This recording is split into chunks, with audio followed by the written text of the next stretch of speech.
शब्द क्या है ये शब्द? फेफड़ों से निकलती वायु जो कण से टकराकर कंपन में परिवर्तित होती है, क्या ये है शब्द? नहीं, शब्द नाद, शब्द ब्रह्म है। ये शब्द अत्यधिक शक्तिशाली, इन शब्दों में इतनी शक्ति होती है कि संसार बदल सकते हैं। आपके शब्द बीज की भांति होते हैं, किसी के मन में कांटे भी उगा सकते हैं, पुष्प भी उगा सकते हैं।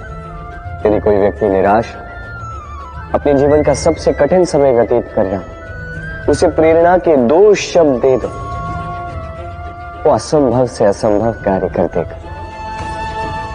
जैसे जामवंत की प्रेरणा से वीर हनुमान ने सागर को लांघा, वही यदि कोई उत्साही हो, उसका उत्साह कम करने के लिए कहे गए 2 शब्द उसे उसके पतन की ओर स्वयं ले जा सकते हैं।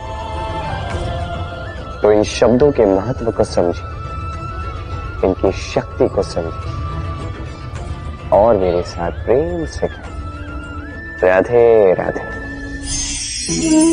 हम में से अधिकतर लोगों को ये शिकायत होती है कि लोग तभी हमें स्मरण करते हैं जब उनका समय होता है, जब हमारी आवश्यकता होती है, जब कुछ काम होता है। जैसे ये समय निकल जाता है, जैसे उनका काम पूर्ण हो जाता है, वो हमसे दूर हो जाते हैं, भूल जाते हैं हम। अब इसके विषय में सोचकर बुरा अवश्य लगता है, और कई बार संबंधियों से, मित्रों से, अपने दायित्वों से मन भर जाता है।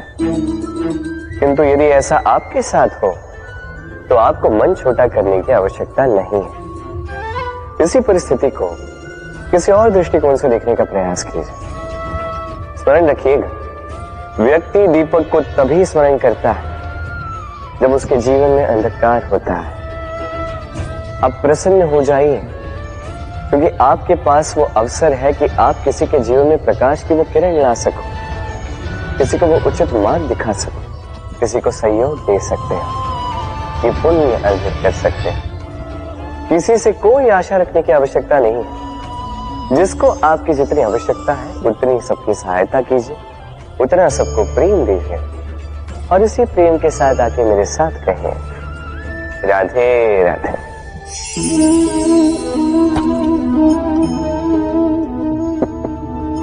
क्या आपने कभी किसी वृक्ष पर पत्थर फेंके हैं? आज नहीं तो बालपन में कहीं कभी न कभी तो फेंके ही होंगे।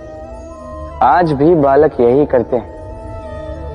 किंतु क्या कभी आपने सोचा है कि क्यों उन्हीं वृक्षों पर पत्थर फेंके जाते हैं जिन पर फल लगते हैं? कोई साधारण या फलहीन वृक्ष हो तो उस पर इतने पत्थर नहीं फेंके जाते। कारण सरल है, हमें खाने होते हैं फल। अब उन्हें प्राप्त करने के लिए हम पत्थरों को फेंक कर उन्हें प्राप्त करने का प्रयास करते हैं। अब दूसरी ओर वृक्ष जो है वो इन पत्थरों के रूप में विरोध को सहता रहता है, फिर भी वही बना रहता है जो सदैव से था, वही फल हमें देता रहता है जो सदैव से देता आया है, और इसीलिए वो हमारे लिए मूल्यवान होता है।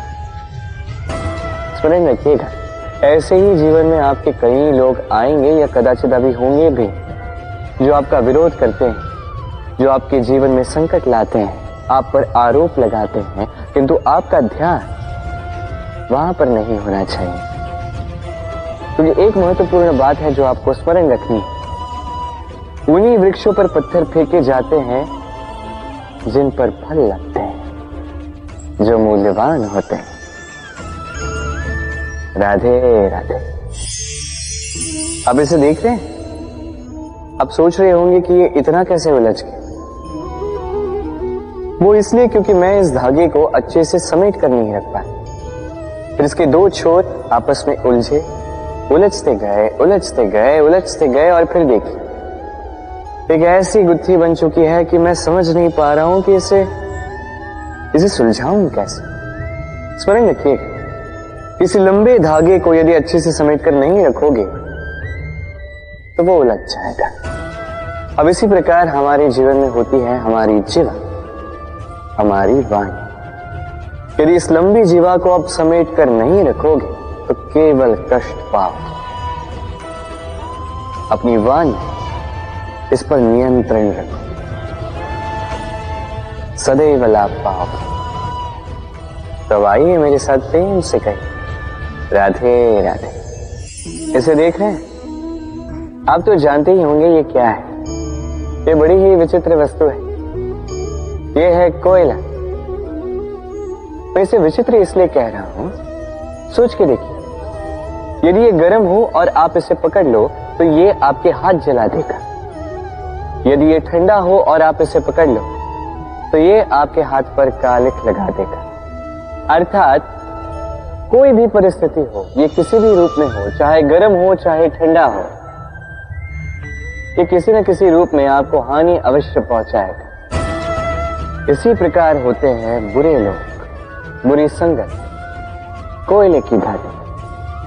चाहे आप कुछ ना भी करें, चाहे कुछ भी हो, तभी यदि आपके समीप रहे तो किसी न किसी रूप में कहीं न कहीं से आपको हानि पहुंचेगी ही पहुंचेगी। इसलिए अपने जीवन में सदैव इस संगत का चयन सोच समझकर कीजिएगा। राधे राधे। संसार में तेज का स्रोत क्या है? सूर्य। संसार में मीठे जल का स्रोत क्या है? नदियां। संसार में ऊंचाई का प्रतीक क्या है? हिमालय पर्वत। अब जीवन में हम भी ऐसे ही बनना चाहते हैं, सूर्य की भांति तेजस्वी बनना चाहते हैं, नदी की भांति पूजनीय बनना चाहते हैं, हिमालय पर्वत की भांति ऊंचाई प्राप्त करना चाहते हैं। ठीक है, तो इसके लिए हम करते क्या? यदि ऐसा बनना ही है तो सर्वप्रथम सूर्य की भांति स्वयं को जलाना सीखें। सूर्य का सबसे अधिक ताप स्वयं सूर्य में ही होता है। नदियों की भांति स्वयं का मार्ग बनाना सीखें। चट्टानों से टकरा के भी ना रुकना सीखें। हिमालय पर्वत की भांति ऊंचाई प्राप्त करनी है तो उसी पर्वत की भांति अटल रहना सीखो। एक बात स्मरण रखिएगा,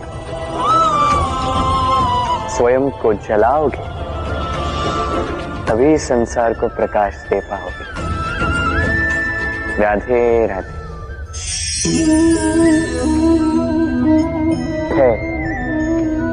ये धैर्य क्या है? कोई गुण, कोई भाव, कोई सोच? मेरे लिए ये धैर्य एक सवारी।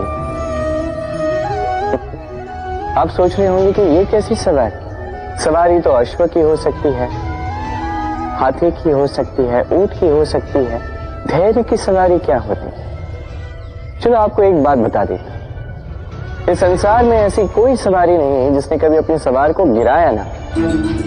चाहे वो ऊंट हो, चाहे हाथी, चाहे अश्व, कभी चलते चलते डगमगा ही जाता है। फिर वो सवार पहले गिरता है किसी के घुटनों में, फिर गिरता है स्वयं की दृष्टि। किंतु धैर्य की सवारी ये कभी किसी को नहीं गिराती, कभी नहीं। ना वो सवार किसी के घुटनों में गिरता है, ना ही स्वयं की दृष्टि। क्योंकि धैर्य आपको विवेक देता है, विवेक आपको योजना देता है, और योजना देती है आपको शक्ति अपने लक्ष्य को पाने की। समझे? धैर्य साथ अपने आप को और धैर्यशील बनाए। इस धैर्य की सवारी कीजिए और फिर बस देखिए कैसे ये सवारी आपको आपके गंतव्य तक ले जाती है। राधे राधे। वर्षा ऋतु आरंभ होते ही पक्षियों के खेमे में संताप मच जाता है, और ऐसा हो भी क्यों ना। घोंसले टूटने लगते हैं, वृक्ष गिरने लगते हैं। हर एक पक्षी अपने बचाव के लिए एक नए स्थान की, एक छाप की, एक छत की खोज में रहता है। बस एक पक्षी है जो ये सब नहीं करता।